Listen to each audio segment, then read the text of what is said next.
நம்ம ஊர்ல NH32 அப்படின்னு சொல்லுவோம் இல்லையா, நேஷனல் ஹைவே 32ன்னு. அந்த மாதிரி அந்த ஊர்ல நேஷனல் ஹைவே 101ன்னு ஒன்னு இருக்கு. அங்க நடக்கிற குற்றங்களை வச்சு கிரைம் 101 அப்படின்னு ஒரு பேரே வச்சிருக்காங்க. அந்த நேஷனல் ஹைவே 101 நியர்பைல நடக்கக்கூடிய எல்லா குற்றங்களையும் சேர்த்து கிரைம் 101 அப்படின்னு வச்சிருக்காங்க. அதை பத்தி தான் இந்த படத்துல நம்ம பார்க்க போறோம். அவெஞ்சர்ஸ்ல நடிச்ச பெரிய பெரிய ஜாம்பவங்கள் எல்லாம் இந்த படத்துல யதார்த்தமான மனிதர்களாக நடிச்சிருக்கிறதும் அவங்கள வேற ஒரு கெட்டப்ல இந்த மாதிரி பாக்குறதுமே கொஞ்சம் வினோதமா தான் இருக்குது. ரைட், இப்போ ஸ்டோரிக்குள்ள போலாம். இந்த படத்தோட ஸ்டார்டிங் சீன்ல எடுத்ததுமே ஒருத்தர் அவரோட ஜுவல்லரி கடையை திறக்கிறார். அவர்கிட்ட ஒரு பெரிய ஆர்டர் இருக்குது. கிட்டத்தட்ட 30 கோடி மதிப்பு இருக்கிற வைர கற்களை வேற ஒரு இடத்துல கொண்டு போய் டெலிவரி பண்ணணும். அதுக்காக 2 பேரை அவரு இன்னைக்கு வர சொல்லி இருக்கிறார் டெலிவரி பண்றதுக்காக. அதே சமயம் இந்த பக்கம் பார்த்தா ஒருத்தன் ஜம்முன்னு உடம்புல இருக்கிற எல்லா முடியையும், ஏதாவது அங்கங்க முடி கீழே கொட்டுறாப்புல இருக்குன்னா கூட இவன் தேய்க்கிற தேயில எல்லாம் கீழே கொட்டிடும். அந்த லெவலுக்கு தேய்க்கிறான். ஏன்னா அப்படியெல்லாம் தேய்ச்சாதான் இவன் பண்ண போறது கொள்ளை. அந்த கொள்ளையடிக்கிற இடத்துல இவனோட முடி இடி ஏதாவது ஒண்ணு கீழே விழுந்தா கூட அதை எடுத்து அதோட DNA என்ன ஏதுன்னு எல்லாத்தையும் பார்த்து இவன் யாரு என்னங்கறத கண்டுபிடிக்கிறதுக்கு வாய்ப்பு இருக்குது. அதனாலதான் இந்த தேய் குளிச்சு ஜம்முன்னு ரெடி ஆயிட்டு இருக்கான். ரெடி ஆகி கார்ல கிளம்பி வரான். அதே சமயம் அந்த பக்கம் பார்த்தா ஒருத்தர் பல வருஷமா போலீஸா வேலை பார்க்கிறவர் வேண்டா வெறுப்பா எந்திரிக்கிறார். கல்யாணம் தோத்து போயிடுச்சு. கல்யாணம் குழந்தை குட்டின்னு ஒண்ணும் இல்ல. கல்யாணம் இருக்கு, பொண்டாட்டி எப்பயோ டிவோர்ஸ் பண்ணலாம்னு ரெடியா இருக்கிறா. வேலையும் ஒன்னும் பிடித்தமா இல்ல. ஒரு காலத்துல நேர்மையா இருந்த மனுஷன் இப்பயும் நேர்மையான மனுஷன் தான். ஆனாலும் வேண்டா வெறுப்பா ஏதோ ஒரு வாழ்க்கை வாழ்ந்துட்டு இருக்கிறார். அப்புறம் ஒரு பொண்ணு நிம்மதியான தூக்கம் இல்லாம மொபைல்லயே அவ எவ்வளவு தூங்கி இருக்கிறாங்கிறத காட்டும் பாருங்க. 100க்கு எவ்வளவு தூங்கி இருக்கிறான்னு காட்டுது. 35 27ன்னு நிம்மதியான தூக்கம் இல்லாம ஒருத்தி கஷ்டப்பட்டு இருக்கா. இவ ஒரு இன்சூரன்ஸ் கம்பெனில வேலை பார்க்கறவ. இவங்க எல்லாரையும் சுத்தி தான் இந்த படத்தோட கதை இருக்க போகுது. ஏற்கனவே இவன் ஏதோ ஒரு வண்டியில டிராக்கரை செட் பண்ணி இருக்கிறான் போல. சோ அந்த வண்டி எங்க போகுது வைக்கிறதுங்கிறத நம்மால நீட்டா ட்ராக் பண்ணி ஃபாலோ பண்ணி போயிட்டு இருக்கான். யாரு? நம்ம ஹீரோ. ட்ராக் பண்ணி அந்த வண்டிக்கு முன்னாடி இவன் வண்டியை நிப்பாட்டிடுறான். வண்டி ஏதோ பிரேக் டவுன் ஆனாப்ல லைட்டை வேற போட்டு விட்டான். அதே சமயம் அந்த பக்கம் பார்த்தா டெலிவரி பண்றதுக்காக 2 பேரு அந்த ஜுவல்லரி கடைக்கு வராங்க. கடைக்காரரு கூட வந்திருக்கிற யாரு புதுசா இருக்கேன்னு விசாரிக்க என் சொந்தக்கார பையதாங்கிறான்.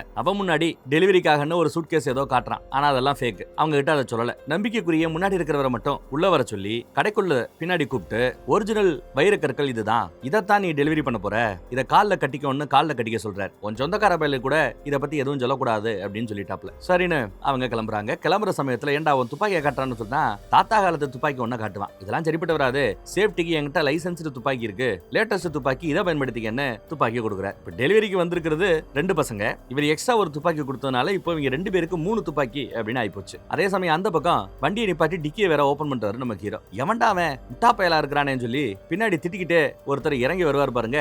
டப்புன்னு துப்பாக்கி எடுத்து மோமுடி போட்டுருக்காரு. சோ மூஞ்சியை கண்டுபிடிக்க முடியாது. டிக்கிக்குள்ள படுன்னு டிக்கிக்குள்ள அழகா படுக்க போடுறார். உன் போனோட பின் நம்பர் என்ன அப்படிங்கறத கேட்டு தெரிஞ்சுக்கிறார். பின் நம்பரை அவன் சொல்றான். டிக்கியை மூடிட்டு இந்த பக்கம் போய் இவர் டிராக்கரை கார்ல செட் பண்ணி இருந்தார்ல, அந்த டிராக்கரை எடுத்துக்கிட்டாரு. அவனோட போனை எடுத்துக்கிட்டாரு. அந்த போனை வச்சு இவனுக்கு ஏதோ ஒரு காரியம் ஆனும் போல வண்டியில ஏறி கிளம்பிட்டாங்க. இப்போ நம்ம ஹீரோ கடத்துறது, இப்போ ஒரு டெலிவரி நடக்க போது பாத்தீங்களா, அந்த டெலிவரிக்கு செக்யூரிட்டி வேலை பார்க்க வேண்டியவன் இவன். செக்யூரிட்டியவே டிக்கில போட்டு வச்சிட்டான். அவனோட போனை வேற கையில எடுத்து வச்சிட்டான். அந்த பக்கம் டெலிவரிக்கு ஆட்கள் ரெடி ஆயிட்டாங்க. அதே சமயம் செக்யூரிட்டியோட போன் நம்பர்ல இருந்து நான் உன் கடைக்கு வெளியில தான் நிக்கிறேன்னு மெசேஜ் போட்டார். அப்புறம் நம்ம ஜுவல்லரி கடைக்காரர், இங்க பாருங்க நீங்க டெலிவரி பண்ண போறீங்க, உங்களுக்கு பாதுகாப்புக்காகன்னு ஒரு செக்யூரிட்டி அரேஞ்ச் பண்ணிருக்கேன். பின்னாடி பாருங்க ஒரு கார் இருக்குதுல, அந்த கருப்பு கலர் கார், அந்த கார்ல இருந்து உங்களை ஃபாலோ பண்ணுவான், பார்த்து பத்திரமா போங்க, நடுவில் எங்கேயும் நிக்காதீங்க அப்படின்னு பல எச்சரிக்கைகளை கொடுத்து அவங்கள அனுப்ப அவங்களும் கிளம்பி போறாங்க. பின்னாடியே நம்ம ஆளு ஃபாலோ பண்ணி போறான். ஆனா அவங்க நினைச்சிட்டு இருக்காங்க தனக்கு பாதுகாப்பு கொடுக்குற செக்யூரிட்டின்னு. ஆனா அவங்களுக்கு தெரியாது இவன் தான் கொள்ளடிக்க வர போறதுன்ட்டு. இந்த பக்கம் பார்த்தா பொண்டாட்டி கூட பாத்ரூம்லயே போலீஸ்காரருக்கும் பொண்டாட்டிக்கும் சண்டை. பரவரப்பா டெலிவரி கார் முன்னாடி போக செக்யூரிட்டி கொடுக்க வேண்டிய கார் பின்னாடி வந்துட்டு இருக்குது. டெலிவரி கொடுக்க வேண்டிய இடத்துக்கு பக்கத்துல நெருங்கி வந்துட்டாங்க. வண்டியை நிப்பாட்டுறாங்க. இவனும் வண்டியை பக்கத்துல வந்து நிப்பாட்டுவான். அவங்க ரொம்ப நம்பிக்கையா கண்ணாடியை கீழே இறக்குவாங்க பாருங்க. அப்ப மாஸ்க போட்டுட்டு துப்பாக்கி எடுத்தீங்க சுட்டு பிடிவேன்னு 2 பேரையும் மிரட்டுறான். 2 பேரும் பயந்து போய் நிக்கிறாங்க. பாதுகாப்பு கொடுக்க வேண்டியவனே கொள்ளடிக்கிறானே நினைச்சிட்டாங்க. உங்ககிட்ட இருக்கிற துப்பாக்கி, உங்களோட மொபைல், சத்தமே இல்லாம அதெல்லாம் எடுத்து இந்த பக்கத்துல போடணும், கமான் அப்படின்னு மிரட்ட அவங்களே வேற வழி இல்லாம தூக்கி போடுறாங்க. ஆனா 2 துப்பாக்கி 2 மொபைல் தான் கிடக்கு. அப்போ இவரோட தாத்தா காலத்து துப்பாக்கி ஒன்று இருக்குல்ல, அது சீட்லயே கிடக்கிறத நீங்க கவனிக்கணும். கையை மேல தூக்குனாப்லயே இருக்கணும்னு சொல்லிட்டார். அப்புறம் டிக்கியை ஓபன் பண்ணி செக்யூரிட்டி இருந்தால அவனையும் கொண்டு வந்து உட்கார வச்சிட்டார். இவங்கல்ல ஒருத்தரை மட்டும் வெளியில வர சொல்லி ஒரிஜினல் வைரம் எங்க சொல்றியா சுற்றுவான்னு மிரட்ட அவன் வேற வழி இல்லாம கால்ல தான் நான் கட்டி வச்சிருக்கிறேன்னு சொன்னதும் அதை அவுத்து எடுத்தாச்சு. சோ ஒரிஜினல் வைரம் நம்ம ஹீரோக்கு இப்ப கிடைச்சிருச்சுங்க. ஆனா அந்த கேப்ல முன்னாடி சீட்ல இருந்த துப்பாக்கிய டப்புன்னு எடுத்து மேல சீலிங்கோட சேர்த்து அமுக்கி பிடிச்சுக்கிட்டான் அந்த பையன், சொந்தக்கார பையன். வைரம் கிடைச்சிருச்சு, அப்படியே கிடங்குறான்னு இவரு கார் எடுத்துட்டு எஸ்கேப் ஆகிற சமயம், கீரை போறதுக்காக துப்பாக்கிய கீழே இருக்கிற சமயம் சீலிங்லயே சேர்த்து பிடிச்சு வச்சிருந்த துப்பாக்கி எடுத்து நீட்டாங்க. ஒரு நொடி மரண பயத்தை காமிச்சிட்டான் குமாருங்கிற ரேஞ்சுக்கு ஆயிப்போச்சு. பதட்டத்துல சுடவும் செஞ்சிருவான். ஆனாலும் கரெக்டா குண்டு படாம பக்கத்துல கண்ணாடியில பட்டு கண்ணாடி உடைஞ்சு போச்சு. திரும்ப நினைச்சிருந்தாலும் நம்மளால சுட்டிருக்க முடியும். ஆனா திரும்ப அவனை சுடணும்னோ கொல்லணும்னோ யோசிக்காம அங்க இருந்து தப்பிச்ச தப்பிச்சா போதும்னு படு வேகமா வண்டி ஓட்டிட்டு வர. இந்த கூத்தெல்லாம் நடக்கிறது அந்த 101ங்கிற அந்த ரோட்ல தான், நேஷனல் ஹைவேல தான். அந்த ஹைவேக்கு பக்கத்துலன்னு சொல்லலாம். இன்னும் கொஞ்சம் தாண்டோம்னா அந்த ஹைவேயை பிடிச்சிடலாம். ஹைவேயை பிடிச்சிட்டா ஹைவேல ஒன்னும் பெருசா சிசிடிவி கேமராஸ்னு ஒன்னும் கிடையாது. அதை நோக்கி தான் போறான். டப்புன்னு பார்த்தா நடுவுல இருக்கிற ஏதோ ஒரு பில்டிங்குள்ள வண்டியை விட்டான். அதுக்குள்ள பார்த்தா நிறைய கார் எல்லாம் பார்க் பண்ணி இருக்குது. இவன் உள்ள வந்ததை யாரும் கவனிக்கல. வண்டியை கொண்டு போய் ஒரு இடத்துல பார்க் பண்ணி அதை இவன் கண்ணில் கூட பாருங்க, கண்ணோட கலரை கூட மாத்துறதுக்கு லென்ஸ் ஏதோ மாட்டி இருந்திருக்கான் வேற கலர்ல. அப்புறம் அதை ஒரு துணி எடுத்து அழகா பொத்திட்டு பக்கத்திலேயே இன்னொரு காரு, இவன் காரு ஜம்முன்னு அதுல ஏறி கிளம்பி போயிட்டே இருக்கிறான். இந்த கொள்ளைக்காக பயன்படுத்தின காரு துணி போடப்பட்ட நிலைமையில உள்ளதான் கிடக்குது. இப்படித்தான் நம்மளால இந்த மாதிரி பல கொள்ளைகளை பண்ணிட்டு காரை கொண்டு வந்து NH போறாப்ல, நேஷனல் ஹைவேக்கு போறாப்ல கொண்டு வந்து இந்த மாதிரி கார் பார்க்கிங் ஏரியால போட்டுறது. சோ யாரு கண்ணுக்கும் படாம எஸ்கேப் ஆயிட்டே இருக்கிறான். இந்த பக்கம் பார்த்தா அந்த இன்சூரன்ஸ் பொண்ணு ஒரு பெரிய கோடீஸ்வரன். அவனுக்கு சொந்தமா ஏகப்பட்ட ஓவியங்கள் இருக்குது. ஒவ்வொரு ஓவியத்தையும் கேட்டா 10 கோடி 30 கோடி 50 கோடி என்று பேசிட்டு இருக்காங்க. இவ்வளவு விலையுயர்ந்த பொருட்களை வச்சிட்டு இருக்கீங்க, பாதுகாப்புக்கு என்ன பண்ணுவீங்கன்னு சொன்னா லாக்கருக்குள்ள துப்பாக்கி வச்சிருக்காராம். இதை விட பாதுகாப்பு வேணும்னு சீனை போடுறாரு அந்த கோடீஸ்வரன். அப்புறம் துப்பாக்கி இருக்குல்ல, உனக்கு சுட சொல்லித்தரேன், கமான் டார்லிங், வா டார்லிங் அப்படின்னு கூப்பிடுறாரு. இந்தம்மா வந்தது இவங்கிட்ட இருக்கிற விலை மதிப்பு இல்லாத அந்த விலை மதிப்பு மிக்க அந்த பொருட்கள் எல்லாத்துக்கும் இன்சூரன்ஸ் போறதுக்காக. அந்த பொருட்களுக்கு ஏதாவது ஆச்சுன்னா இவன் கம்பெனி இன்சூரன்ஸ் பணம் கொடுக்கும். ஆனா பிரீமியம் எக்கு தப்பா கோடி கணக்கில் கட்ட வேண்டியிருக்கும். அதுக்காக தான் இந்த அம்மா வந்திருக்குது. துப்பாக்கி சுட சொல்லித்தரேன்னு சொல்லிவிட்டு அவளை கூப்பிட்டு அங்கோ தூரமா இருக்கிற அந்த பாட்டில சுடு பாப்போம் அப்படின்னு சொல்லி கொடுக்குறாராம். பின்னாடி இருந்து சேட்டை பண்ணிட்டு இருக்கிறான். அவளுக்கு இதெல்லாம் தெரிஞ்சு கூட வேற வழி இல்லாம சிரிச்சு சிரிச்சு பேசணும். என்ன தொழில் பண்ணி ஆகணுமே, வேற வழி இல்லையா அவளுக்குன்ட்டு. ஆல்மோஸ்ட் எல்லாம் நல்லபடியா பேசி கம்பெனி எல்லாம் கொடுத்துருக்கா. சோ வலிய பேசினதுனால டீலு ஓகே ஆகக்கூடிய நேரம். அப்ப எதுக்க ஒரு பொண்ணு வருங்க குளிக்கிறதுக்கு, யாரு உங்க பொண்ணா அப்படின்னு கேட்டு விடுவா. ஏதோ பேசணுமேனு பேசிவிட்டா. அப்புறம் தான் அவர் சொல்லுவாரு, நான் கட்டிக்க போற என் ஃபியான்சே, கட்டிக்க போற பொண்ணுன்னு சொல்லி குண்டை தூக்கி போடுறாரு. கட்டிக்க போற பொண்ணு சும்மா இல்லாம அப்பா குளிக்க வரியா அப்படின்னு டாடி டாடின்னு வேற கூப்பிட்டு வெறுப்பேத்துது. இதுல அவர் காண்டாயிட்டார். உங்க பொண்ணான்னு கேட்டதுல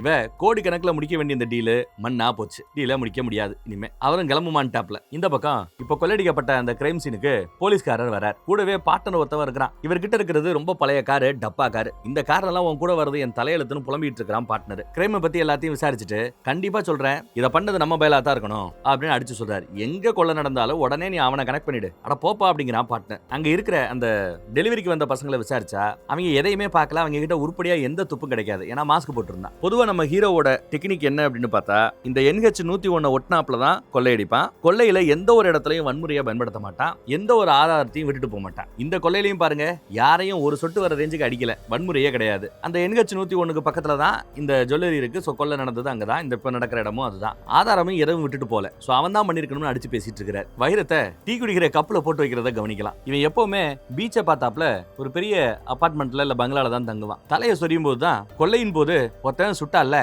தலையை உரசிக்கிட்டு போய் கண்ணாடியே நொறுக்கி இருக்குது அந்த தொட்டா. தலையில லைட்டா இவனுக்கு காயம்பட்டு இருக்குது. இன்னும் 1 இன்ச்சு கீழே இறங்கி இருந்தா இவன் சோழி முடிஞ்சு போச்சு. அதை நினைச்சு வருத்தப்படுறான். மாஸ்க்லயே ஓட்ட விழுந்திருக்கிறத கவனிக்கலாம். அதுல கொஞ்சம் மூட் அவுட்டாவும் ஒரு மாதிரியாவும் ஃபீல் பண்றான்.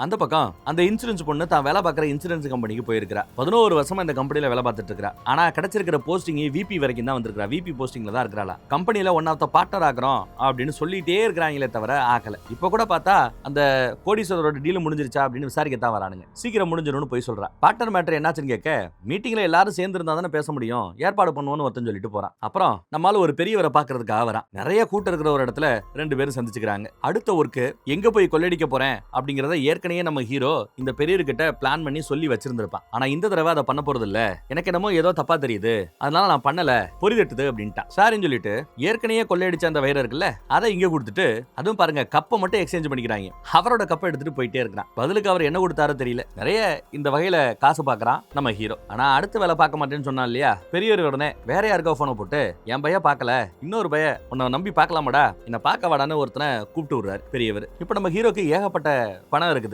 ஜாலியா குடி கூத்து கும்மாலன்னு இருக்கலாம். அதுக்காகவே இப்ப யாரையோ புக் பண்ணிருக்கான். எப்பவுமே ஒரு பொண்ணை புக் பண்ணுவான் போல, அந்த பொண்ணு இங்க வரல. அவளுக்கு இன்னைக்கு லீவா, வேற ஒரு பொண்ணை அவளே அனுப்பிச்சு வச்சிருக்கா. ஆனா நம்ம ஹீரோக்கு அதுல பெருசா விருப்பம் இல்ல. ஒரு மாதிரி பேனிக் மோட்லயே இருக்கிறான். வேணாம்னு சொல்லிட்டானா என்னன்னு தெரியல. வேண்டாம் வரப்பதான் அன்னைக்கு ராத்திரி அவன் பொழுத கழிக்கிறான். இந்த பக்கம் நம்ம இன்சூரன்ஸ் பொண்ணு எதிர்பார்த்த எல்லாரும் இருக்கிற ஒரு பெரிய மீட்டிங் ரூம். இங்கேயாவது பார்ட்னர் ஆக்குறதுக்கு ஏதாவது வேலை நடக்கும்னு பார்த்தா ஒன்னும் நடக்கல. பதிலா ஒரு சின்ன பொண்ணை புதுசா வேலைக்கு எடுத்துருக்காங்க. அந்த பொண்ணை பாராட்டி பேசிட்டு இருக்காங்க. கோடீஸ்வரரோட அந்த டீலிங் முடிஞ்சிருச்சா, இன்சூரன்ஸ் வாங்கிடுவாரா அப்படின்னு கேட்கும்போது சொல்லும்போது ஆல்மோஸ்ட் முடிஞ்சு அப்பதான் சீக்கிரம் முடிச்சிருவேன்னு போய் சொல்றாங்க இந்த அம்மா. அடுத்து கிளைம் ஏதாவது வந்திருக்காப்பா நம்ம கம்பெனில அப்படின்னு விசாரிக்கும் போது கொஞ்ச நாளைக்கு முன்னாடி ஒரு கொள்ளை நடந்தது, 30 கோடி வேல்யூ இருக்கிற வைரக்கற்கள் காணாம போனது, அது கிளைமுக்கு வந்திருக்கிறதா சொல்ல, அது எப்படி கரெக்டா கொள்ளடிக்க போற நேரம், கொள்ளைக்கு போகக்கூடிய ஆட்கள், ஐ மீன் டெலிவரிக்கு போகக்கூடிய ஆட்களை கரெக்டா கண்டுபிடிச்சு கொள்ளையடிக்கிறதெல்லாம் சாத்தியம் இல்ல. மோஸ்ட்லி இதையெல்லாம் சம்பந்தப்பட்ட ஆட்களை கொள்ளையடிச்சிட்டு இன்சூரன்ஸ் பணத்தையும் ஆட்டைய போறதுக்கு நினைப்பாங்க. அதனால போலீஸ் கிட்ட கொஞ்சம் பேசி உண்மையை கண்டறியும் சோதனையை அந்த ஜுவல்லரி ஓனர் மேல நடத்தணும். அந்த உண்மையை கண்டறியும் சோதனையில ஒரு கால அவங்க பாஸ் ஆயிட்டாங்கன்னா கிளைம் பணத்தை நம்ம கொடுத்துடலாம், இல்லனா கிளைமை ரிஜெக்ட் பண்ணிக்கலாம் அப்படின்ட்டாரு ஓனர். இந்த வேலையை யார் பார்க்கணும்னு சொல்லும்போது இந்த அம்மா இந்த மாட்டம் அந்த வேலையை கொடுக்குறாங்க, இல்லனா அந்த கோடீஸ்வரர் கூட டீல முடிக்கணும்னு சொல்லும்போது வேணா அந்த வேலையை புது பொண்ணுட்ட கொடுக்குறேன், நீ இந்த போலீஸ்காரங்க கிட்ட உண்மை கண்டறியும் சோதனை சம்பந்தப்பட்ட வேலையை பாரு அப்படின்னு நம்ம இன்சூரன்ஸ் லேடி கிட்ட இந்த போலீஸ்கார வேலையை கொடுத்துட்டாங்க. அந்த பக்கம் போலீஸ்காரங்க ஜுவல்லரி ஓனரை கூப்பிட்டு அவர் மேல சந்தேகப்பட்டு விசாரணை பண்ணி பாக்குறாங்க. ஆனா அவர் ரொம்ப ஸ்ட்ராங்கா சொல்றாரு, என் மேல தப்பே இல்லங்கிறாப்ல. பத்தாததுக்கு கொள்ளையில ஒரு கால் மாட்டினா கூட போலி வைரக்கற்கள் மாட்டணும்னு போலியா வைரக்கற்களை சூட்கேஸ்ல வச்சு இவர் கொடுத்தாரு. ஒரிஜினல் வைரக்கல்ல கால்ல கட்டி தான் அமுச்சு விட்டேன், அதையுமே எடுத்துட்டாங்க பாவீங்கன்னு எல்லாத்தையும் சொல்லியிருப்பாரு. இப்போ சாட்சிக்காக அந்த போலி வைரக்கற்கள் எல்லாமே இந்த கேஸ் சம்பந்தமா போலீஸ்காரங்க கிட்ட தான் இருக்கும். இந்த பக்கம் போலீஸ்காரர் கேட்கிற ஒரு டவுட் என்னன்னா, எப்படி இந்த மாதிரி விஷயங்கள் எல்லாம் என்னைக்கு நடக்குது, யார் வந்து நடத்துறா, இந்த விஷயங்கள் எல்லாம் எப்படி அந்த பைய கண்டுபிடிக்கிற அந்த திருட்டு பைய புரியலையே அப்படின்னு நம்மளால புலம்பிட்டு இருப்பாரு. அதே சமயம் அது எப்படி சாத்தியங்கிறத இந்த பக்கம் நமக்கு காட்டுறாங்க பாருங்க. ஒரு சின்ன பையனை உட்கார வச்சு நம்ம ஹீரோ பேசிட்டு இருக்கார். இவன் ஒரு ஹேக்கர். நம்ம ஹீரோட டெக்னிக் என்னன்னா, யாராவது ஒரு ஆள் இத பத்தி தெரிய வாய்ப்பு இருக்கிற ஆட்களை பிடிச்சு அவங்களோட அக்கௌண்ட்டை ஹேக் பண்ணி இமெயிலை செக் பண்ணாலே தெரிஞ்சிடும் என்னன்னைக்கு என்னென்ன வேலை நடக்க போகுது அப்படிங்கறத. இப்ப அடுத்த கொள்ளைக்காக இவர் ஒரு ஆளை செலக்ட் பண்ணிருக்காரு. யார?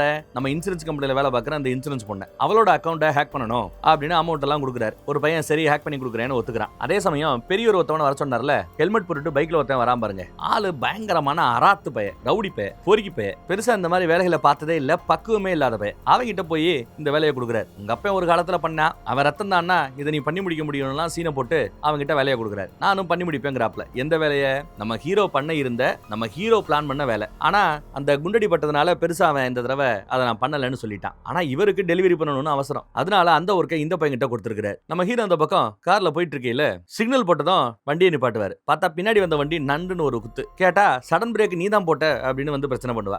எங்க பாருங்க ரெட் சிக்னல் போட்டுருச்சு, நான் பிரேக் பண்ணேன், நீங்க வேகமா வந்திருக்கீங்க போல, புதுசா கத்துக்கிறீங்களான்னு கேக்குறாரு. அப்புறம் சரி பரவாயில்ல விடுங்க, உங்க வண்டிக்கு டேமேஜ் ஆயிருக்கு, என்ன பண்ணலாம் அப்படின்னு கேக்குறாரு. அந்த அம்மா இன்சூரன்ஸ் கிளைமுக்கு போனோம், உன் ஐடி ப்ரூஃப், உன் கார் டீடைல் எல்லாம் கொடு அப்படின்னு கேக்குறா. இவன் உடனே பணத்தை எடுத்து கேஷா கொடுக்குறான். அதெல்லாம் எதுவும் வேணாம், இந்தாங்க கேஷை வச்சுக்கங்கன்னு. ஏப்பா செலவை விட அதிகமாவே காசு கொடுக்குற, அடுத்த என் காசு எனக்கு வேணாமப்பா, நீ டீடைல கொடுப்பா அப்படின்னு கேக்குறா. அவ பேசுறது ஆளு எல்லாமே இவனுக்கு ரொம்ப பிடிச்சு போச்சு. அதனால இவன் டீடைல் எல்லாம் எழுதி கொடுக்குறான். அந்த அம்மா நம்பரை கூட வாங்கியிருப்பான், ஏன்னா அந்த அம்மா டீடைலும் கொடுக்கும். ஏன்னா ரெண்டு பேருமே இன்சூரன்ஸ் கிளைம் பண்ணி வாங்கிக்கணும் இல்லையா, அதுக்காக எல்லா டீடைலையும் வாங்கியாச்சு. ரெண்டு பேரும் மாத்தி மாத்தி எக்ஸ்சேஞ்ச் பண்ணிட்டு கிளம்பியாச்சு. இந்த பக்கம் அந்த உண்மையை கண்டறியும் சோதனையை நடத்தணும் இல்லையா, அதுக்கு ஒரு போலீஸ்காரரை பார்த்து பேசணும் இல்லையா, அதுக்காக நம்ம போலீஸை பார்த்து பேசுறா. மேட்டரை சொல்லி கேட்டா, உங்களுக்கு எல்லாம் வெக்கமா இல்லையா, எவ்வளவு பிரீமியம் அவங்க கிட்ட வாங்குறீங்க, பிரீமியம் கட்டுறவன் பிரச்சனை வரும்போது இன்சூரன்ஸ் கிளைமுக்கு வரத்தான் செய்வான், அந்த கிளைமை ரிஜெக்ட் பண்றதுக்காக உண்மையை கண்டறியும் சோதனை வர போறீங்களா, அட போங்கம்மா அப்படின்ட்டு கிளம்புறாரு. நீங்க விருப்பப்படுறீங்களோ இல்லையோ இன்சூரன்ஸ் கம்பெனிகளுக்கு இந்த மாதிரி சோதனை பண்ணுவதற்கு உரிமை உண்டு, நாங்க சோதனை பண்ணத்தான் போறோம் அப்படின்றா இவ கத்துறா. அப்புறம் நம்ம ஹீரோ போட்ட பிளானோட எக்ஸிகியூஷன் வேலையை பாக்குறதுக்காக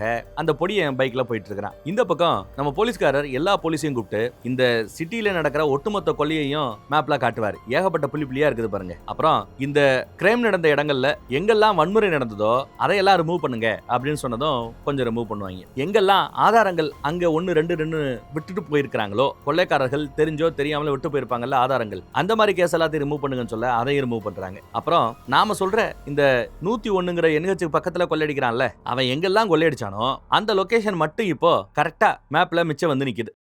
இதுல நீங்க நல்லா நோட் பண்ணா தெரியும், எங்கெல்லாம் கொலை நடந்ததோ அது எல்லாமே அந்த NH101 ஒட்னாப்லேயே தான் இருக்குது. சோ இது எல்லாத்தையும் பண்ணது ஒருத்தன் தான் அப்படின்னு எடுத்து சொல்லிட்டு இருக்கையில உயரதிகாரி ஒருத்தர் இதெல்லாம் பார்த்துட்டு இருக்கிறது, எப்பா ஒரு நிமிஷம் நிப்பாட்டுப்பா, எல்லாரும் கிளம்புங்கப்பா, இவங்கிட்ட நான் தனியா பேசணும்னு போலீஸ்கார கூட தனியா ஏதோ பேச ஆரம்பிக்கிறார். கண்ணா அப்படின்னு திட்டுறாப்ல. என்ன சொல்றாரு பாருங்களேன், இங்க பாரு, நீ சொன்ன இந்த கேஸுகள்ல ஒரு கேஸ்ல குற்றவாளியை கண்டுபிடிச்சு நம்ம ஜெயில போட்டுக்கிறோம், இன்னொரு கேஸ் ஆல்மோஸ்ட் விசாரணை முடிய போகுது, நீ என்ன எல்லாத்தையும் கொண்டு போய் சீரியல் கொலைகார மாதிரி சீரியல் கொலைகாரன்னு எவனோ ஒருத்தன் மேல கனெக்ட் பண்ண பாக்குறியா, இது எவ்வளவு பெரிய சென்சேஷனல் நியூஸ் ஆகும் தெரியுமா, தேவையில்லாம நம்ம டிபார்ட்மெண்ட்டுக்கு கெட்ட பேர் வரும், அதனால நமக்கு சேஃபா, நம்ம டிபார்ட்மெண்ட்டுக்கு சேஃபா என்ன தேரியோ அந்த மாதிரி தேரியை ஒழுங்கா சொல்லி பழகுன்னு மிரட்டிட்டு போறாரு. இவன் உண்மையை சொல்றான், உண்மையை சொல்லக்கூடாது, நமக்கு எது வசதியோ அதைத்தான் சொல்லணும்னு உயரதிகாரியே சொல்றாரு. இதெல்லாம் உருப்படுறதுக்கா? இந்த பக்கம் நம்ம ஹீரோ எங்க கொள்ளையடிக்கணும்னு ஏற்கனவே பிளான் பண்ணி வேணான்னு விட்டுட்டு போனானோ அந்த இடத்துக்கு அந்த பொடியை வரான். ஒருத்தர் சூட்கேஸோட உள்ள போகும்போது துப்பாக்கி காமிச்சு மிரட்டி உள்ள தள்ளி கதவை லாக் பண்றாரு. கதவை ஆட்டோமேட்டிக்கா லாக் ஆயிடும், கண்ணாடி கதவு. ஆனா ரொம்ப பவர்ஃபுல், புல்லட் ப்ரூஃப்னு நினைக்கிறேன். உள்ள இருக்கிற பொம்பளை புள்ளை எல்லாத்தையும் மிரட்ட மிரட்டுறாரு, எல்லா வெறியும் படுக்க சொல்றாரு. ரொம்ப வன்முறையா நடந்துக்கிறான், அடிக்கிறான், பொம்பளை பிள்ளைன்னு பார்க்காம மிரட்டுறான். அந்த ரூமுக்குள்ள யார் இருக்கா அப்படின்னு கேட்டுட்டு போவான். போய் பார்த்தா ஒரு குழந்தை மட்டும் இருக்கும், யாருமே இல்லைன்னு சொல்லியிருப்பாங்க. யாருமே இல்லைன்னா குழந்தை இருக்குன்னு பொம்பளை பிள்ளைகளுக்கும் அடி. அப்புறம் சாவி எங்கடா இருக்கு, ஏன்னா சூட்கேஸை கையோட சேர்த்து லாக் பண்ணி வச்சிருப்பாங்க, கார்ல இருக்குன்னு சொல்லுவான். ஒழுங்கா உண்மையை சொல்லுன்னு அடி. இல்ல என் கழுத்துல தான் சாவி தொங்குதுன்னு சொல்லிட்டு திறந்து கொடுக்க சூட்கேஸை எடுத்துட்டான். சூட்கேஸை எடுத்தாச்சு, எடுத்துட்டு தாராளமா வெளியில எஸ்கேப் ஆகி ஓடி இருக்கலாம். அதை விட்டுவிட்டு வந்துட்டோம், இன்னும் கொஞ்சம் எக்ஸ்ட்ரா கொள்ளையடிக்கலாமேன்னு ஆசை. அங்க இருக்கிற ஐட்டங்கள் எல்லாத்தையும் அள்ளி போடுன்னு ஒருத்திய மிரட்ட, எங்க நான் கஸ்டமருங்குது அந்த அம்மா. அவளை விட்டுவிட்டு கடைக்காரமாவை கூப்பிட்டு எல்லாத்தையும் அள்ளி போட்டு எஸ்கேப் ஆகலான்னு பார்த்தா பரபரப்பு பாருங்க, படபடன்னு இருக்கான். டோர் லாக் ஆகிக்குது. டோரை எப்படிங்க ஓபன் பண்றதுன்னு கேட்க அந்த பக்கம் ஒரு பட்டன் அமைக்கிட்டு வரணும் போல. ஓடி போய் சுவிட்சை போட்டுட்டு திரும்ப ஓடி அந்த கதவை திறக்கிறதுக்குள்ள மறுபடியும் கதவு லாக்ல இருக்கு. ஏய் நீயே வா ஆன் பண்ணுன்னு சுவிட்ச் பக்கத்துல உட்கார வைக்க அவங்கனதும் கதவு திறந்துருச்சு. இவன் ஒரு வழியா வெளியில ஓடியாந்து வண்டி எடுத்துட்டு எஸ்கேப் ஆகி போயிட்டான். கொள்ளையில இவன் சக்சஸ் ஆயிட்டான். பட் பண்ணது எல்லாம் அபத்தம், வன்முறை. இந்த பக்கம் நம்ம ஹீரோ அந்த பொண்ணு நினைப்பாவே இருக்கிறாப்ல, பின்னாடி வந்து ஒரு திருத்தா இல்ல அவன் நினைப்பாவே இருக்கிறாப்ல. நைட்டு டின்னர் சாப்பிட போடலாமா அப்படின்னு ஒரு மெசேஜ் போடுறான். டப்புன்னு ஓகே அப்படின்னு அவகிட்ட இருந்து ரிப்ளை வருது. சந்தோஷம். ரெண்டு பேரும் ஒரு பெரிய காஸ்ட்லியான ஹோட்டல்ல உட்காந்து பேசிட்டு இருக்காங்க. ஆர்டர் கொடுக்கறதுக்கு மெனு எல்லாம் வந்திருக்குது. இதை சாப்பிடலாமான்னு கூட அவன் ஏதோ கேட்பான். ஆனா அந்த அம்மாவோ, இந்த மெனுல இருக்கிற இந்த ஐட்டம் என்னன்னு எனக்கு தெரியாது, இந்த மாதிரி காஸ்ட்லி ஹோட்டலும் எனக்கு செட் ஆகாது, அதனால உனக்கு எனக்கு செட் ஆகாது அப்படிங்கிறா. அப்படியெல்லாம் ஒண்ணு இல்லம்மா, எனக்குமே இந்த மாதிரி பெரிய ஹோட்டல் கிட்ட எல்லாம் பிடிக்காது, இந்த மாதிரி ஹோட்டலுக்கு வந்தது இதுதான் முதல் முறை, எனக்கு இந்த மெனு எல்லாம் எதுவும் தெரியாது, லோக்கல்ல போய் தள்ளுவண்டியில சாப்பிடலான்ட்டு அவளை கூட்டு போறாங்க. அப்புறம் வெளியில இவங்க பழக்கம் அடுத்த லெவலுக்கு போகணும் நம்பலாம். இந்த பக்கம் நம்ம போலீஸ்காரர் குடும்ப வாழ்க்கையில எப்ப பார்த்தாலும் சண்டைன்னு விவாகரத்து வரைக்கும் போயிட்டு இருக்குது. அதுல கொஞ்சம் காண்டாயிட்டு இருக்கிறான். இந்த பக்கம் அந்த பொண்ணுட்ட நல்லபடியா பேசி பழகி மறுபடியும் சந்திப்போன்னு அனுப்பி வச்சாச்சு. அப்பதான் நம்ம ஹீரோ கொள்ளையடிக்க பிளான் பண்ணி வச்சிருந்த இடத்துல இன்னொருத்தன் வந்து கொள்ளையடிச்சு போனதை பார்த்துட்டு நியூஸ்ல பார்த்துட்டு கோவமா இருக்கிறார். போலீஸ்காரர் கேள்விப்பட்டு அந்த இடத்துக்கு போறாரு. ஆனா வன்முறை நிறைய கையாளப்பட்டிருக்கிறதுனால இத பண்ணது கண்டிப்பா நம்மால் கிடையாது அப்படின்னு ஊனி சொல்றாரு. ஆனா மித்த ஆட்கள் எல்லாம் நம்மால் தான் பண்ணிருப்பான்னு நினைக்கிறாங்க. ஆனா அந்த போலீஸ்காரர் மட்டும் இல்லன்னு நினைக்கிறார். பெரியவரை பார்த்து,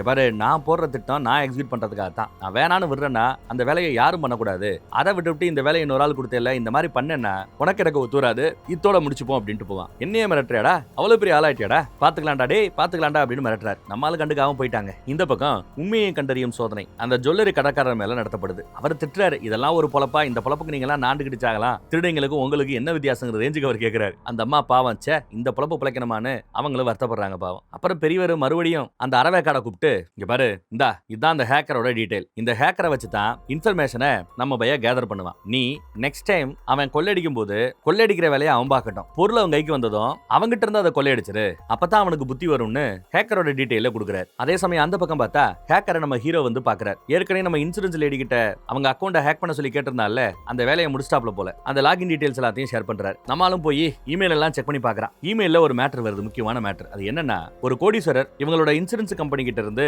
இன்சூரன்ஸ் வாங்கலாமா வேணாமான்னு யோசிச்சுட்டு இருக்காருல. இந்த இன்சூரன்ஸ் லேடியால ஒன்னும் பண்ண முடியல, உங்க பொண்ணான்னு கேட்டதுல எல்லாம் மண்ணா போச்சுல்ல, அவரு கல்யாணம் பண்ண போறாருல, அந்த கல்யாணத்தப்போ முக்கியமான கெஸ்டுகளுக்கு விலையுயர்ந்த வாட்சுகளை கிஃப்டா கொடுக்க போறாராம். அப்புறம் நிறைய வைர கற்கள் எல்லாத்தையும் இறக்க போறாராம். இதெல்லாம் நடக்க போகுதுன்னு இமெயில் பரிமாற்றம் எல்லாம் இருக்கும். அதை நம்ம ஹீரோ படிச்சு தெரிஞ்சுக்கிட்டான். அப்புறம் அந்த அம்மா கூட பழகிறதுக்காக யதார்த்தமா அவங்கள போய் பாக்குறாப்ல, அவங்களோட பேசுறாப்ல, லைட்டா ஒரு பழக்கத்தை ஏற்படுத்துறான். இந்த பக்கம் போலீஸ்காரர் ஹைவே பக்கத்துக்கு முன்னாடி ஏதோ ஒரே ஒரு கேமரால மட்டும் கொள்ளையடிக்கிறதுக்கு பயன்படுத்தப்பட்ட காரு மாட்டும். இதுல சிசிடிவி கேமரால அதை வச்சுட்டு இங்க மாட்டி இருக்குது, அடுத்து ஒரு 8-9 பில்டிங்கை தாண்டி போனா NH 101 பிடிச்சிடலாம், எங்க போய் இவனை பிடிக்கிறதுன்னு போலீஸ் புலம்பிட்டு இருக்கும். ஆனா இந்த போலீஸ்காரருக்கு ஒரு ஐடியா, ஒருவேளை அவன் அந்த NH 101 பிடிக்கவே இல்லைன்னா நடுவுலயே எங்கேயாவது காரை போட்டு எஸ்கேப் ஆயிருந்தானா அப்படின்னு அவருக்கு கொண்ட சந்தேகம். இந்த பக்கம் அந்த புது பொண்ணு கூட இவருக்கு ஏற்பட்ட பழக்கம் அடுத்து வீடு வரைக்கும் வருது. லைட்டா காதலாவும் மலருது. நைட்டு ஃபுல்லா ஒன்னா டைம் ஸ்பெண்ட் பண்ற ரேஞ்சுக்கு ஆயிப்போச்சு. ஆனாலும் நம்ம ஹீரோவை பத்தி பெருசா அவளுக்கு டீடைல்ஸ் எதுவும் தெரியாது.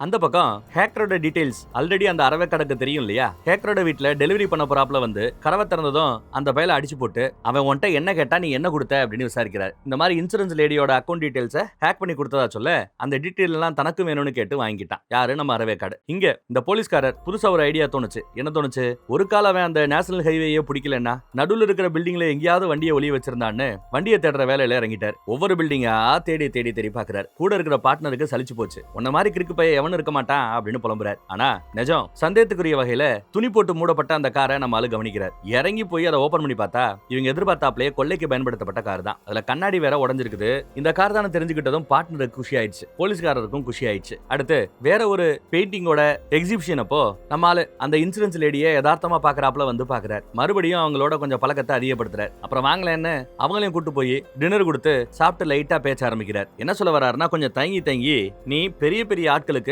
அவங்க கிட்ட இருக்கிற மதிப்புக்குரிய பெரிய பொருட்களுக்கு பிரீமியம் வாங்கிட்டு இன்சூரன்ஸ் கொடுக்குறவ. சோ யாரார்கிட்ட எவ்வளவு சொத்து இருக்குன்னு உனக்கு தெரியும். அதே மாதிரி பெரிய லெவல்ல ஏதாவது அந்த பொருட்கள் சம்பந்தமா டிரான்சாக்ஷன் ஏதாவது நடந்தாலும் இன்சூரன்ஸ் கம்பெனிக்கு தெரியப்படுத்தணும். அந்த மாதிரி உனக்கு டீடைல்ஸ் வரும்ல, அதெல்லாம் என்கிட்ட ஷேர் பண்ணு. அதுல சில பொருட்களை நான் அட்டைய போடுவேன், உனக்கும் பங்கு கொடுக்குறேன்னு பேசினா அதுக்கு வேற ஆளை பாடுறா போடா அப்படின்னு திட்டிட்டு போறா. எவ்வளவு சொன்னாலும் கேட்கல. அந்த பக்கம் நம்ம அரவேக்காடு இந்த இன்சூரன்ஸ் லேடியை ஃபாலோ பண்ண ஆரம்பிக்கிறான். இன்சூரன்ஸ் லேடி கூட நம்மால மீட்டிங்ல இருந்ததுனால இங்க வரைக்கும் அவனோட ஃபாலோ அப் வந்திருக்குது. அவனை நம்மால கவனிச்சிட்டாரு. எவனோ ஒருத்தன் ஃபாலோ பண்ணான்னு புரிஞ்சுக்கிட்டு அவனை விரட்ட ஆரம்பிக்க அவன் தப்பிச்சு போறேன்னு கண்ணா பின்னான்னு வண்டியை ஒட்டு போறான். இவரும் கண்ணா பின்னான்னு வெட்டிக்கிட்டு போறாரு. பயங்கரமான சேசிங் ஒரு கட்டத்துல நின்னுதான் ஆகணும். குறுக்க ஒரு வண்டியில இடிச்சு ஆளு தூக்கி வீசப்படுவான். செத்துட்டானு பார்த்தா சாகல, உயிரோட தான் இருக்கிறான். நொண்டி அந்த பக்கத்துல போவான். பின்னாடியே நம்ம ஆளும் போறாரு. பார்த்தா ஒரு சூப்பர் மார்க்கெட்டுக்குள்ள போய் ஹெல்மெட் எல்லாம் தூக்கி போட்டு உட்காந்துட்டு இருப்பான். நம்ம ஆளு பிடிச்சிட்டு யாரா உன்னை வேலை காமிச்சது, யாரா உன்னை ஃபாலோ பண்ண சொன்னது மிரட்டுறாரு. துப்பாக்கியை காமிச்சு மிரட்டும் போதுதான் உண்மையை சொல்றான். இந்த மாதிரி அந்த பெரியவர் தான். எவ்வாறு இதான் கடைசி, இதுக்கு பிறகு என்கிட்ட வச்சுக்கிட்ட உன்னையும் கொண்டுடுவேன், அந்த பெரியவரையும் கொண்டுடுவேன், போய் சொல்லு அப்படின்னு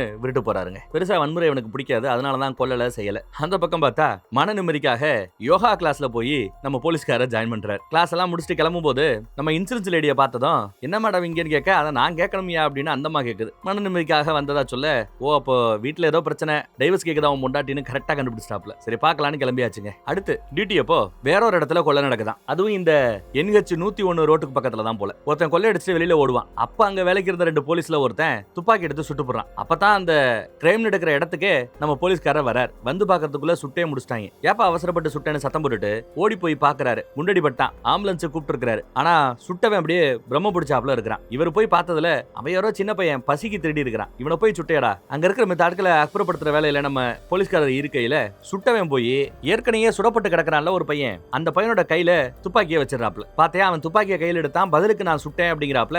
மேலதிகாரிகளுக்கு ரிப்போர்ட் பண்றாப்ல. போய் ஆன ரிப்போர்ட். அடா பாவின்னு இவருக்கு அதுல சுத்தமா விருப்பமே இல்ல. 3 பேர் இப்ப ஸ்டேட்மெண்ட் கொடுக்கணும். ஏன்னா அந்த கிரைம் சீன்ல நம்ம போலீஸ்காரர் ஏற்கனவே இருந்த 2 பேர், அதுல ஒருத்தன் இந்த போலீஸ்காரரோட பார்ட்னர். 3 பேர் ஸ்டேட்மெண்ட் கொடுத்திருக்காங்க.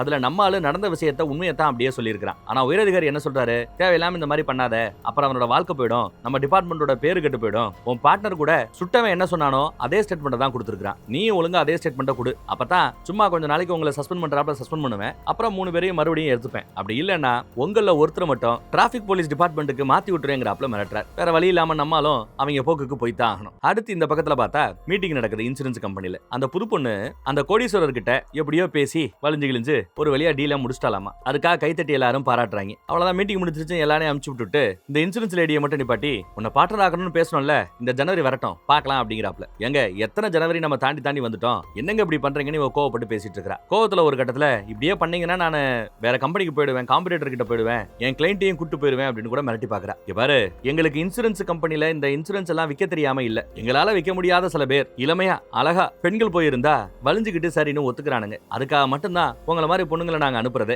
வயசு உனக்கு இப்ப 53 ஆயிப்போச்சு. இந்த வயசுல வெளியில எல்லாம் போனா உனக்கு வேலை கிடைக்குமான்னு தெரியல, பாத்துக்க அப்படின்னு அசிங்கப்படுத்திட்டு போறார். இவளுக்கு ரொம்ப அவமானமா போயிடுது. அந்த பக்கம் சஸ்பெண்ட் பண்ணிருக்காங்க இல்லையா, அதனால சில நாட்களுக்கு பொட்டி பிடிக்க கட்டிட்டு நம்ம போலீஸ்காரர் கிளம்ப போற சமயம் ஒரு ரிப்போர்ட் வருதுங்க. என்ன ரிப்போர்ட்னா DNA ரிப்போர்ட். அந்த கார்ல நம்ம ஹீரோவோட தலைய லைட்டா உரசிட்டு போய் கொஞ்சம் ரத்தம் வந்தது இல்லையா, அந்த கண்ணாடி துண்டுகள்ல அந்த ரத்தம் இருந்திருக்கும் போல. அந்த ரத்தத்தை எடுத்து DNA டெஸ்ட் கொடுத்திருக்காங்க போல. அந்த ரிப்போர்ட் வந்திருக்குது. அத போலீஸ்காரர் வாங்கிக்கிறார். இந்த பக்கம் பீச் பக்கம் போனவ இன்சூரன்ஸ் கம்பெனி இப்படி பாடா படுத்துது, தனக்கு கிடைக்க வேண்டிய உழைப்புக்கு ஏத்த அந்த சன்மானமோ பார்ட்னர் பதவியோ கிடைக்கல. அந்த கோவத்துல நம்ம ஹீரோவை கூப்பிட்டு டீலுக்கு சரின்னு ஓகே சொல்லிட்டாங்க. அவகிட்ட இருந்து வேற ஒரு இன்ஃபோவும் கிடைக்குது. அவரு கல்யாணத்துக்கு வரப்போறவங்களுக்கு கிஃப்டா கொடுக்கறதுக்காகன்னு நிறைய ஐட்டத்தை இறக்குறாரு. அது ஒரு 50-60 கோடி தேரும். அப்படி இறக்கக்கூடிய ஐட்டம் வெளிநாட்டுல இருந்து பிளைட்ல வருமா. அத டிரான்சாக்ஷன் எப்படி பண்றான்னு பாருங்க. எல்லாத்தையும் கேஷா கொடுத்து தான் வாங்குறாராம். சோ கேஷ் வீட்ல அவர்கிட்ட ஒரு 50-60 கோடி இருக்கும். ஆக மொத்தம் எனக்கு தெரிஞ்சு நெருக்கி 100 கோடி அங்க இருக்க போது மொத்தமா தூக்கலான ஐடியா கொடுக்குறா. நம்ம ஹீரோக்கும் சந்தோஷம் தான். ஆனா தனக்கு 30 கோடி கொடுக்கணும் அப்படின்னு கேட்டுக்கிறா. இவன் ரொம்ப ரிஸ்க் அதிகமா இருக்கும் போல ஏன்னு யோசிக்கிறான். பாக்கலாம்னு சொல்லி வச்சிருக்கான். அந்த பக்கம் இப்போ நம்ம போலீஸ்காரர் தான் வீட்டை விட்டு பீச்சை பார்த்தாப்ல ஒரு சின்ன வீட்டை வாடகைக்கு எடுத்துட்டு அங்க வந்து செட்டில் ஆகிறாரு. DNA டெஸ்ட்ல ஒரு சின்ன பையனோட டீடைல்ஸ் தான் இருக்குது. பல வருஷத்துக்கு முன்னாடி அவன் இருந்த ஒரு பழைய அட்ரஸ் இருக்குது. அந்த அட்ரஸுக்கு போனா அங்க ஒரு வயசான அம்மா இருக்கிறாங்க. போலீஸ்காரன் அறிமுகப்படுத்திக்கிட்டு இந்த மாதிரி அவனை தெரிஞ்சுக்கணும், அவனை பத்தி அவனுக்கு ஒரு முக்கியமான ஆபத்து இருக்குது அப்படி இப்படின்னு பேசிட்டு உள்ள வந்துட்டாரு. உடனே அந்த அம்மா நம்ம மொபைலுக்கு போனை போட்டிருக்குது. இவன் போனை எடுக்கல, அதனால வாய்ஸ் மெசேஜ் வந்திருக்குது. வாய்ஸ் மெசேஜை ப்ளே பண்ணி பாக்குறான். அதுல ஒரு முக்கியமான மேட்டர் பேசணும், என்ன கூப்பிடு அப்படின்னு மட்டும் அந்த அம்மா பேசியிருக்குது. அங்க இன்னும் சில குழந்தைங்க இருக்கிறாங்க. அது என்னன்னா, வெளிநாடுகள் எல்லாம் அனாதை குழந்தைகளை தத்தெடுத்து வளர்க்குற ஆப்ஷன் உண்டு. ஃபுல்லாவே 100% தத்தெடுத்து வளர்க்கணும்னு அவசியம் இல்லை. அவங்க 18 வயசு வர வரைக்கும் வீட்டுல வச்சு வளர்த்துக்கிட்டு அவங்களை நல்லபடியா அனுப்பி வைக்கக்கூடிய ஒரு பெரிய சேவை மனப்பான்மையோட சில பேர் இந்த மாதிரி குழந்தைகளை வளர்ப்பாங்க. அப்படிதான் இந்த அம்மா நம்ம ஹீரோவை ஒரு காலத்துல வளர்த்திருக்குது. நம்ம ஹீரோ அப்போ யாரும் இல்லாத ஒரு அனாதை பையன் போல பாவம். அப்படிதான் இருந்து வளர்ந்துருக்காங்கிற உண்மையையும் நம்ம போலீஸ்காரர் தெரிஞ்சுக்கிறார். திருப்பி நம்மால கால போடுறான். அந்த அம்மா தான் எடுத்து பேசுது. உன்னை பாக்குறதுக்கு ஒரு போலீஸ்காரன் வந்திருக்காரு, உங்ககிட்ட பேசணுமா, ஆபத்தா, இதோ குடுக்குறேன்னு கொடுக்க கரெக்டா இவர் எடுத்துட்டு ஹலோன்னு சொல்லுவார் பாரு, டப்புனு போனை கட் பண்ணிட்டா. பேசல எதுவும். இந்த பக்கம் பார்த்தா சரி மேட்டர் பெருசாயிடுச்சு, ஒரே தப்புல செட்டில் ஆகணும்னு நம்மால முடிவு பண்ணி யோசிக்கிறேன்னு சொன்னவன் இப்போ இன்சூரன்ஸ் லேடியை பார்த்து டெஃபினட்டா இந்த ஒர்க் எடுத்து பண்ணலாம், இனிமே உன் போனை பயன்படுத்தாத, உடச்சு போட்டு புதுசா போன் கொடுப்பான், இந்த போனை பயன்படுத்து வையின்லாம் நிறைய டீடைல் சொல்லியிருக்கான். அதே மாதிரி பொருளை யாரு பிளைட்ல கொண்டு வர போறா, அவங்க டீடைல்ஸ் எனக்கு தெரியணும், அந்த டீடைல்ஸையும் கேதர் பண்ணி கொடுன்னு கேட்டிருக்காரு. இந்த மாவும் சரின்னு சொல்லி இருக்குது. கம்பெனில யாரும் இல்லாத சமயம் யாரு அந்த வைர கற்களையும் வாட்சுகளையும் எடுத்துட்டு வர போறா, அந்த செக்யூரிட்டி யாருங்கிற டீடைல அவ பார்த்து அதை நம்ம பைலுக்கு அமுச்சு வச்சிட்டா. அமுச்சு வச்ச பிறகு சொன்னாப்லயே போனுங்க எல்லாம் நொறுக்கி போட்டா. ஆனா இங்க ஏற்கனவே நம்ம அரவேக்காடு வந்திருக்கான். அந்த அம்மாவை அடிச்சு படுக்க போட்டு அவங்கிட்ட என்னெல்லாம் சொன்னியோ அதெல்லாம் ஒண்ணு விடாம என்கிட்டயும் சொல்லுன்னு மிரட்டி எல்லாத்தையும் கேட்டுக்கிட்டாங்க. அவ அடி வாங்கினதுல ஒரு மாதிரி ஆயிட்டா. அடுத்த நாள் காலையில பார்த்தா எல்லாரும் யோகா கிளாஸுக்கு வந்திருக்காங்க. அவ மட்டும் கண்ணாடி போட்டு வந்திருப்பா, கிளாஸுக்கு வரல. என்னம்மா கிளாஸுக்கு வரலன்னு போலீஸ்காரர் விசாரிக்கும் போது கண்ணை காட்டுவா. கண்ணுக்கு பக்கத்துல எல்லாம் வீங்கி போயிருக்குது. நடந்த விஷயத்தை எல்லாத்தையும் அவங்கிட்ட ஒப்பிச்சிட்டாங்க. என்ன நடக்கும் எனக்கு அப்படின்னு விசாரிக்கிறா. பொதுவா இந்த மாதிரி விஷயம் அபிஷியலா போலீஸ் டிபார்ட்மெண்ட்டுக்கு போச்சுன்னா கொள்ளைக்கு திட்டம் போட்டு கொடுத்தது, உதவி பண்ணதுன்னு சொல்லி 5-6 வருஷம் உன்னை ஜெயில வச்சிருவாங்க அப்படின்னு சொன்னதும் இவ அழுகாத குறைதான். ஆனாலும் ஒன்னும் பிரச்சனை இல்ல, பயப்பட வேண்டாம், அபிஷியலா அதை நான் எடுத்துட்டு போல, நான் பாத்துக்கிறேன் அப்படின்னு வாக்கு கொடுக்குறான். அப்புறம் கொஞ்ச நாளைக்கு நீ உன் வீட்டுல தங்க வேண்டாம், வேற எங்கேயாவது தங்கு அப்படிங்கிறான். எங்க தங்குன்னு அவ குழப்பத்துல இருக்க. வேணும்னா என் இடத்துல வந்து தங்கிக்கோ, ஒன்னும் பிரச்சனை இல்லை அப்படின்னு தான் இடத்துல வந்து தங்க சொல்றதுக்கு ஆஃபர் கொடுக்குறாரு. நல்ல மனுஷனா இருக்கிறாரு போலீஸ்காரர். அதே சமயம் கல்யாணம் நடக்க போற அந்த ஹோட்டல்ல ஒருத்தவன் வேலை பார்த்துக்கிட்டு இருப்பான். அவன் யூனிஃபார்மோட கிளம்பி போயிட்டு இருக்கான். அந்த பையில நம்ம அரவேக்காடு அடிச்சு போட்டு அந்த யூனிஃபார்ம் எடுத்துப்பான் போல தெரியுது. அதே சமயம் இந்த பக்கம் பார்த்தா நம்ம போலீஸ்காரர் பழைய கேஸ் சம்பந்தப்பட்ட ஆதாரங்களை வச்சிருப்பாங்கல்ல, அந்த இடத்துக்கு போய் இவர் சஸ்பென்ஸ்ல இருக்கிறாரு. ஃபர்ஸ்ட் ஆஃப் ஆல் உள்ளேயே போக கூடாது, இருந்தாலும் உள்ள போறார். 5 நிமிஷத்துல வந்துறேன்னு உள்ள போய் பழைய கேஸ்ல போலி வைர கற்கள் இருக்கும்ல, அந்த ஜுவல்லரி கடைக்காரர் போலி கற்களை சூட்கேஸ்லயும் ஒரிஜினல் கற்களை கால்லையும் கட்டி அனுப்பிச்சார்ல, அங்க கிடைக்கிற அந்த போலி கற்கள், அந்த கற்களை எடுத்து வச்சுக்கிறார். எதுக்குன்னு தெரியல. அப்புறம் இங்க நம்ம ஹீரோ அந்த புது பொண்ணு கிட்ட கொஞ்ச நாளைக்கு நான் வேற வேலை இருக்குது, நான் வெளியில போயிடுவேன், வர நாளாகவும் வைக்கணும் போய் சொல்லிட்டு இருக்கான். அவ ஓரளவு பொய்ன்னு புரிஞ்சுக்கிறா. பட் இவன் உண்மையை சொல்லுன்னு கேட்டா சொல்ல மாட்டேங்கிறான். உன்னை பத்தி எதுவுமே தெரியாது, நீயும் உண்மையை சொல்ல மாட்டேங்கிற, போடா அப்படின்ட்டு கிளம்பிடுறான். இவனுக்கு அதுல கொஞ்சம் மன வருத்தம் தான். அலாரம் வச்சு கரெக்டா அந்த நாள்ல முதல்ல எந்திரிக்கிறது நம்ம போலீஸ்காரர் தான். ரெடி ஆகி கிளம்புறாரு. அதே வீட்டுல தான் இன்சூரன்ஸ் லேடி இருக்கிறா. என்னங்க கிளம்பிட்டீங்களான்னு கேக்குது. ஆமா கிளம்பியாச்சுங்கிறாரு அவரு. பணக்கார ட்ரெஸ் மாதிரி இது தெரியலையே, இவ்வளவுதான் உங்ககிட்ட காஸ்ட்லியா இருக்கிற கோட்டான அவ கேப்பா. இது போதுன்ட்டு அவர் கிளம்புறாரு. அந்த பக்கம் நம்ம பையலும் கிளம்புறான். அவன் ஒரு செக்யூரிட்டி மாதிரி ஒரு கார் எடுத்துட்டு கிளம்புறான். இவ வேண்டாம் வேறப்பா வேலைக்கு வந்திருக்கிறா இன்சூரன்ஸ் கம்பெனி கிட்ட. பிளைட்டுக்கு வெளியில நம்மால் காத்துட்டு இருக்கான். ஆனா பிளைட்டுக்குள்ள அங்கேயே யாரோ ஒருத்தர் போய் இந்த வைர கற்களையும் வாட்சையும் கொண்டு வராருல, அந்த செக்யூரிட்டியை ஒரு நிமிஷம் வாங்கன்னு கூட்டு போறாங்க. ஏதோ பேசுறாங்க. அந்த செக்யூரிட்டி மூஞ்சியை கவனிங்க. அவர் வேற ஒருத்தர். ஏதோ நடக்குது, அதை நமக்கு காட்டல. செக்யூரிட்டியோட பேரு ஃபாஸ்டரா. சோ அந்த பேரை கையில வச்சுக்கிட்டு அவனுக்கு பாதுகாப்பு கொடுக்கறாப்ல நம்ம ஹீரோ நின்னுட்டு இருக்காரு வரவேற்கிறதுக்காக. ஒருத்தர் வராரு சுட்கேஸோட, கார்ல உட்கார வச்சு கூட்டு போறான். யாருன்னு பார்த்தா அட நம்ம போலீஸ்காரர் தான். அவர் தான் இங்க வந்து உட்கார்ந்து இருக்கிறார். 50 கோடி சன்மானம் இருக்கிற ஐக்கன்கள் எல்லாம் அவரோட சுட்கேஸ்குள்ள இருக்குது, வைர கற்களும் வாட்சுகளும். அதனால பதட்டமா இருக்கிறாப்ல ஒரு ஆக்டிங்க போறார். இவனும் அவரை கூட்டிட்டு போயிட்டு இருக்கான். அப்ப அவங்க காரை பத்தி மித்த விஷயத்தை பத்தி மூவியை பத்தி எல்லாம் பேசிட்டு இருப்பாங்க. அப்ப அவருக்கு ரொம்ப பிடிச்ச ஒரு பழைய கார் ஒன்னு இருக்குது போல, பழைய மாடல், அது தனக்கு ரொம்ப பிடிக்கும்னு ஏதோ பேசிட்டு இருந்திருப்பார். அப்புறம் ஒரு படத்தை பத்தி சொல்லுவாரு. அந்த படத்துல கொள்ளையடிப்பாங்க, திருடைங்களை பத்தி எல்லாம் பேசுவார். அந்த படத்தை நான் பாக்கலங்கோ அப்படின்ட்டாரு நம்ம ஆளு. பேசிட்டு அந்த இடத்துக்கு வந்துட்டாங்க. இங்க பார்த்தா இன்சூரன்ஸ் கம்பெனில முதலாளி அந்த புது பொண்ணு கிட்ட வலிய பேசுறதும் காமெடி சொல்றதும், சிரிப்பு வருதோ இல்லையோ முதலாளிகளோட அந்த ஜோக்குகளுக்கு சிரிச்சாக வேண்டிய கட்டாயத்துல அந்த பொண்ணு இருக்கிறதையும் பார்த்துட்டு பொங்கி எழுந்து, இப்படி எல்லாம் இவன் அடிக்கிற இந்த மொக்க ஜோக்குகளுக்கு நீ சிரிக்கணும்னு அவசியம் இல்ல, வலிஞ்சு பேசணும்னு அவசியம் இல்ல, இவங்க எல்லாம் நம்ம புத்தியை பார்த்தோம், நம்ம திறமையை பார்த்தோம், நமக்கு வேலை கொடுக்கல, இவங்களுக்கு தேவை வலியிற கிளைண்ட்டுகள் கிட்ட டீலை முடிக்கிறதுக்கு அழகான பொண்ணு, இளமையான பொண்ணு, அதை மட்டும் தான் அவங்க பாக்குறாங்க. பார்ட்னர் ஆக்கிடுவோம் அப்படி இப்படி எல்லாம் சொல்லியிருப்பாங்களே, என்கிட்டயும் சொன்னாங்களே, ஆனா 11 வருஷம் ஆச்சு, இப்ப வரைக்கும் ஒன்னும் கிளிக்க காணோம், போங்கடா நீங்களும் உங்க வேலைன்னு வேலையை தூக்கி போட்டு வந்துட்டா. அப்புறம் சோத்துக்கு என்ன வெளி தெரியல, வந்துட்டா கோவத்துல. இங்க கல்யாணம் நடக்க போற அந்த லாட்ஜுக்கு வந்துட்டாங்க. ஏற்கனவே யூனிஃபார்மோட வந்தவன் அது இதுன்னு அங்க சில வேலைகளை பார்த்து அவங்க ரூம் வரைக்கும் தெரிஞ்சுக்கிறான். சாப்பாடு டெலிவரி கொடுக்க போறாப்ல அவன் அங்க வந்துட்டு இருக்கான். அந்த அரவேக்காடு நம்ம ஆட்களும் லிப்ட் வரைக்கும் ஏறி அந்த கோடீஸ்வரர் இருக்கிற ரூம் வரைக்கும் வந்துட்டாங்க. உள்ள வரைக்கும் வந்தாச்சு. உள்ள வந்ததும் கதவை சாத்திட்டு துப்பாக்கி எடுத்துட்டு எல்லாரையும் மிரட்டுறாரு. எல்லாரும் கையை தூக்கிட்டாங்க. ஜன்னலை பார்த்தாப்ல மொண்டி போட்டு உட்கார வச்சிட்டார். அங்க லாக்கர் இருக்கும். லாக்கரை தர 50 கோடி பணம் கேஷா வச்சிருக்கிறியாமே எங்க அப்படின்னு விசாரிக்க அவன் பயப்படுவான். கல்யாணம் பண்ணிக்க போற பொண்ணு ரொம்ப பயப்படுறா. தயவு செய்து நம்பரை போட்டு ஓபன் பண்ணி கொடு அப்படின்னு கேட்க ஓபன் பண்ணி கொடுத்தாச்சுங்க. பணத்தெல்லாம் வெளியில தள்ளுறாங்க. 50 கோடி பணம் கிடக்குது. அடுத்து இந்த சூட்கேஸ்ல இருக்கிற ஐட்டங்கள் எடுக்கலாம்னு பார்த்தா அதுக்குள்ள அவரு நம்ம ஹீரோ சொல்லிருப்பாப்ல சூட்கேஸ் ஓபன் பண்ணி வச்சுட்டு வெளியில வந்துரு அப்படின்னு சொல்லிருப்பாரு. நம்மால ஓபன் பண்ணுவான். உள்ள வயிறு இருக்கும், வாட்ச் இருக்கணும் மட்டும் தானே நம்ம ஹீரோ எதிர்பார்த்தாரு. உள்ளேயே துப்பாக்கி வச்சிருப்பான்னு எதிர்பார்க்கல. அவர் துப்பாக்கி எடுத்துட்டு போலீஸ் சொன்னதும் நம்மால பயந்துடுறான். முதல் தடவை போலீஸ் கிட்ட மாட்டிக்கிட்டமேனு ஒரு ஃபீல் வருது. பட் 2 பேர்கிட்டயும் துப்பாக்கி இருக்குது. 2 பேரும் ஜுடவும் மாட்டிக்கிறாங்க, 2 பேரும் துப்பாக்கியை இறக்கவும் மாட்டிக்கிறாங்க. அதே சமயம் நம்ம அரவேக்காடு கதவை உடைச்சுக்கிட்டு உள்ள வரான். அவங்கிட்ட துப்பாக்கி இருக்குது. அவன் அரவேக்காடு டென்ஷன் பார்ட்டி உள்ள வந்ததும் துப்பாக்கி முனையில நம்ம ஹீரோவை பிடிச்சிட்டான். அவங்கிட்ட இருக்கிற துப்பாக்கி எப்படியாச்சு. இப்போ போலீஸ்காரர்கிட்ட துப்பாக்கி இருக்குது. அவர் துப்பாக்கியை இறக்க மாட்டேன்னு அடம்பிடிக்கிறார். துப்பாக்கியை இறக்குறையா இல்லையா அப்படின்னு பதட்டத்துல பேனிக்ல இல்ல வேணும்னே தெரியல அந்த கோடீஸ்வரரை சுட்டுட்டாங்க. ரத்தம் தெரிக்குது. அதை பார்த்துட்டு கல்யாணம் பண்ணிக்க போற பொண்ணு பதறுது. இப்பயாவது புரியுதா நான் யாருன்னு? இறக்குறையா இல்லையா? சுற்றுவேன் மிரட்டுறான். கை வேற கிடுகிடுன்னு ஆடுது. எதுக்க போலீஸ்காரர் அவர் சுட மாட்டாரு. ஏன்னா அவர் அவளை ஈஸியா சுடக்கூடிய ஆள் கிடையாது. ஆனா இவன் சுடுவான். வன்முறையை கையாளக்கூடியவன். எப்படியும் சுட்டுருவான் அப்படின்னு எதிர்பார்த்துட்டு இருக்கிற சமயம் நம்ம ஹீரோ டப்புன்னு துப்பாக்கி எடுத்து அவனை சுட்டுறாருங்க. எதுக்கு சுட்டாரு? கொள்ளடிக்கிறதுக்காக இல்ல, அந்த போலீஸ்காரரை காப்பாத்தணுங்கிறதுக்காக. சுட்டுட்டு உங்களை அவன் சுட்டிருப்பான், கொண்டு இருப்பான், உங்களை காப்பாத்துறதுக்கு எனக்கு வழி தெரியலங்கிறான். போலீஸ்காரர் புரிஞ்சுக்கிட்டாரு. ஏன்னா அவனை பத்தி நல்லா தெரியும். எந்த ஒரு கேஸ்லயும் வன்முறை அவன் கையாளல. பாரு உன் உண்மையான பேரு வீடு எல்லாமே எனக்கு தெரியும். என் உசுரை வேற காப்பாத்தி இருக்கிற, துப்பாக்கியை கீழே இருக்கு அப்படின்னு சொன்னதும் துப்பாக்கியை கீழே இருக்கிற. துப்பாக்கியை குடுன்னு கேட்டதுமே அவன் யோசிப்பான். பார் இருக்கிற எல்லாத்தையும் அப்படியே போட்டு போலீஸ் இப்ப வரப்போது 5 நிமிஷத்துல, நீ வெளியில போய் எஸ்கேப் ஆற வழியே பாரு. இப்ப குண்டடிப்பட்டு இந்த அரவேக்காடு செத்து போய் கிடக்குறான். இவன் தான் இது வரைக்கும் நடந்த எல்லா கொலைகளையும் பண்ணவன் அப்படின்னு சொல்லி இவன் மேல மொத்த கேஸையும் போட்டு நான் முடிச்சு விட்டுறேன். நீ இனிமே திருடாம கொள்ளாம ஒரு நல்ல வாழ்க்கையை பாக்குற வழியை பாருன்னு அனுப்பிச்சு வைக்கிற. நம்மளும் துப்பாக்கி இறக்கி கையில கொடுத்துட்டு கிளம்பி போயிட்டே இருக்காங்க. இந்த கோடீஸ்வரர் சும்மா இருப்பாரா? நான் உன்னை சும்மா விட மாட்டேன், உன்னையும் பிடிச்சி ஜெயில போடுவேன், அவனையும் பிடிச்சி ஜெயில போடுவேன் சீனை போடுவாப்ல. டேய் நிறுத்துறா, நீ மட்டும் இந்த பணத்தை எல்லாம் கள்ளப்பணம் தானே. இப்ப போலீஸ்காரங்க வந்தாங்கன்னா என்ன நடந்துச்சு ஏது நடந்துச்சுன்னு எல்லாத்தையும் கேட்பாங்க. எல்லாத்தையும் நான் சொன்னேன்னு வை, உங்ககிட்ட இருக்கிற 50 கோடியும் மொத்தமா சுருட்டிட்டு போயிடும். அப்புறம் கோர்ட்டு கேஸ்னு அலையணும். இதெல்லாம் தேவையா? அதனால நான் சொல்றத ஒழுங்கா கேளு. பணத்தெல்லாம் எடுத்து லாக்கருக்குள்ள அடுக்கு. இந்தா உன் சூட் கேஸ்ல இருக்கிற வாட்ச் கிச்சனியா டைட்டா இருக்கு, இதையும் கொண்டு போய் லாக்கர்ல மூடி வை. போலீஸ் வரதுக்குள்ள மூடி வச்சிரு. போலீஸ் வந்து கேட்டா கொள்ளையடிக்க முயற்சி பண்ணா பதிலுக்கு நான் அவனை சுட்டுட்டேன், உன் உசுரை காப்பாத்துறதுக்காக நான் அவனை சுட்டுட்டேன், கொள்ளை முயற்சி தவிர்க்கப்பட்டு விட்டது அப்படின்னு சொல்லி கேஸ முடிச்சிடலாங்கிறார். கோடீஸ்வரனுக்கு வேற வழி தெரியல. அங்க இருக்கிற பொண்ணும் தயவு செய்து சொல்ற பேச்ச கேளு அப்படின்னு அழுகிறா. சரின்னு அவர் ஒத்துக்கிட்டாரு கோடீஸ்வரர். போலீஸ்காரங்களும் வராங்க. நம்ம ஆளு ஜஸ்ட் மிஸ்ல எஸ்கேப் ஆகி போறாரு. நல்ல வேலை எஸ்கேப் ஆயிட்டா. எனிவே எல்லாம் நல்லபடியா முடிஞ்சிருச்சுங்க. அப்புறம் நம்ம ஆளு பஸ்ல எங்கேயோ போயிட்டு இருக்காரு. அப்படி போயிட்டு இருக்கும்போது லைட்டா எதையோ ஒன்னு ஓபன் பண்ணி பாக்குறாருங்க. பார்த்தா